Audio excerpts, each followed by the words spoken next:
तो ये यहाँ पर भारी सुरक्षा व्यवस्था है। जाहिर सी बात है तमाम जो अहम लोग हैं कांग्रेस के, मल्लिकार्जुन खड़गे, सोनिया गांधी, ये सब लोग, राहुल गांधी, प्रियंका गांधी आने वाले हैं और अब से कुछ ही देर में सभी जो आला नेता है वो पहुंच जाएंगे। मीडिया ट्रक, रोड शो का जो ट्रक है वो तैयार है और बड़ी संख्या में कांग्रेस के जो कार्यकर्ता हैं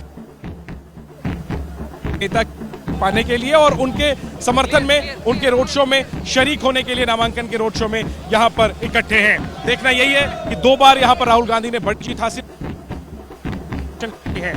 कैमरा पर्सन अजीत चाको के साथ जैनेंद्र, एबीपी न्यूज, वायनाड।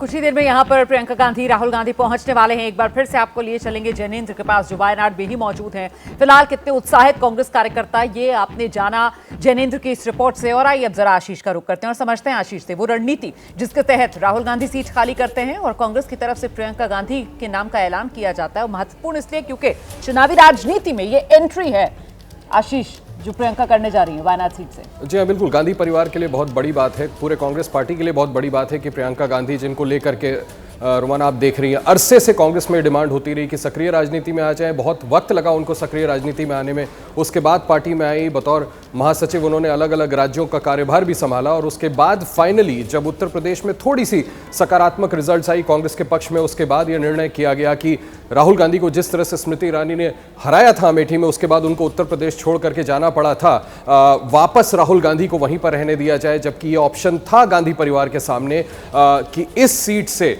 रायबरेली से प्रियंका गांधी को ही चुनाव लड़ाया जाए, लेकिन राहुल गांधी को चुना गया। साउथ को, दक्षिणी भारत को गांधी परिवार अभी भी नहीं छोड़ना चाहता है। आपको याद होगा जब अमेठी राहुल गांधी हारे थे, उसके बावजूद उसके बाद एक आर्ग्यूमेंट बिल्डअप किया गया था कि राहुल गांधी को क्यों ना केरल के वायनाड से लड़ाया जाए, जब वो पहली बार वहां से लड़ करके जीत के आए, ताकि दक्षिणी भारत में जो कांग्रेस की अपनी फुटप्रिंट है उसको किसी तरह से और बढ़ाया जाए। और कांग्रेस केरला में बड़ी मजबूत है, यूडीएफ का वहां पर अच्छा फुटप्रिंट है, अच्छा वोट बेस है। यूडीएफ और एलडीएफ के बीच में आप जानती हैं पारंपरिक टकराव है वहां पर, तो कांग्रेस वहां पर अपने आप को मेंटेन रखना चाहती है। इसलिए गांधी परिवार ने यह फैसला किया कि केरल में अगर वायनाड से राहुल गांधी सीट खाली करते हैं और प्रियंका गांधी को वहां से चुनाव लड़ाया जाता है तो प्रियंका गांधी संसद के अंदर भी आ जाती हैं, गांधी परिवार भी सक्रिय राजनीति में और मजबूत हो जाता है। एक बैक कदम पीछे वापस खींचने के बाद सोनिया गांधी के, और पूरे के पूरे दक्षिण भारत में ये कोई फिर आरोप नहीं लगा सकेगा कि गांधी परिवार यहां से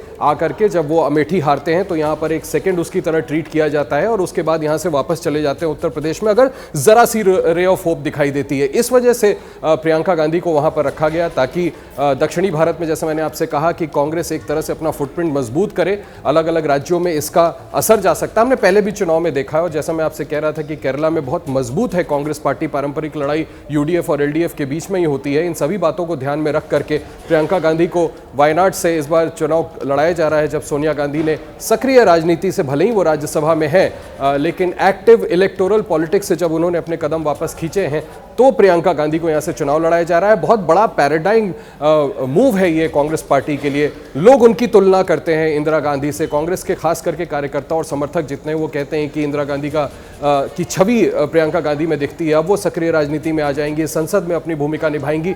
माना जा रहा है ऐसा, जब मैं ऐसा कह रहा हूं तो इसमें कोई डिस्प्यूट नहीं है, माना जा रहा है कि इजी विक्ट्री है उनकी। हालांकि ये बड़ा दिलचस्प एक और एंगल है पॉलिटिकली कि यहां पर पिछली बार भी राहुल गांधी के खिलाफ खुद सीपीआई महासचिव की पत्नी यानी राजा चुनाव लड़ी थी, रोमाना, और इस बार फिर से सीपीआई ने उनके खिलाफ एक कैंडिडेट खड़ा किया है। लेकिन इसके बावजूद ऐसा लगता है कि बहुत कंफर्टेबल है और आसानी से वो सीट निकाल सकेंगे। केंद्र में प्रियंका गांधी ही।